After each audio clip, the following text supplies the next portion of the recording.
SIR supplementary তালিকা নিয়ে নানা মহলে ক্ষোভের সুর। এখনও অনিশ্চিত বহু ভোটারের ভাগ্য। ভোটের মুখে তা নিয়ে ভোটারদের মধ্যে ক্রমশ বাড়ছে উত্তেজনা। তারই মাঝে শুক্রবার দ্বিতীয় সাপ্লিমেন্টারি তালিকা প্রকাশের আগে দমদম বিমানবন্দরে দাঁড়িয়ে বিজেপি ও নির্বাচনকে একযোগে বিঁধলেন মমতা বন্দ্যোপাধ্যায়। তিনি বললেন, ধর্মের কল বাতাসে নড়ে, রামনবমীর দিন বলে গেলাম। মুখ্যমন্ত্রী আরও বলেন, সুপ্রিম কোর্ট বলেছিল তালিকা বার করতে হবে। আমরা এখনো প্রথম সাপ্লিমেন্টারি তালিকা হাতে পাইনি, পাবলিক ডোমেনেও আসেনি। গণতন্ত্রের হত্যা, এর থেকে বেশি কিছু আর হতে পারে না। দুর্ভাগ্যজনক। আমি শুনেছি দেখে দেখে নাম বাদ গিয়েছে।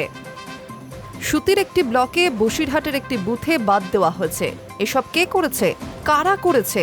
মানুষ একদিন না একদিন তো জবাব চাইবেই। বুকের পাটা থাকলে মানুষকে জানতে দিন কার নাম আছে, কার নাম নেই। জেলায় জেলায় ট্রাইব্যুনাল করুন। আমরা দরকারে আইনি সুবিধা দেব।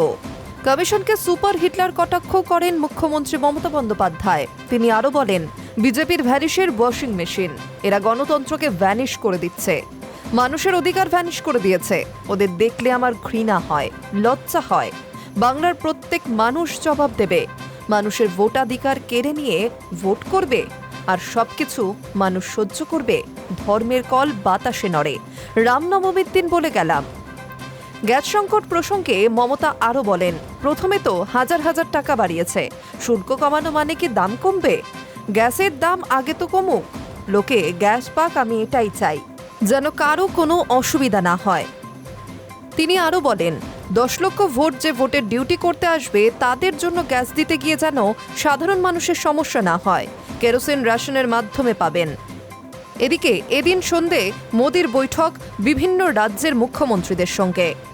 তবে বাংলা সহ ভোটমুখী 5 রাজ্যের মুখ্যমন্ত্রীর বদলে মুখ্য সচিবদের নিয়ে এই বৈঠক প্রধানমন্ত্রী নরেন্দ্র মোদির। Hi news network.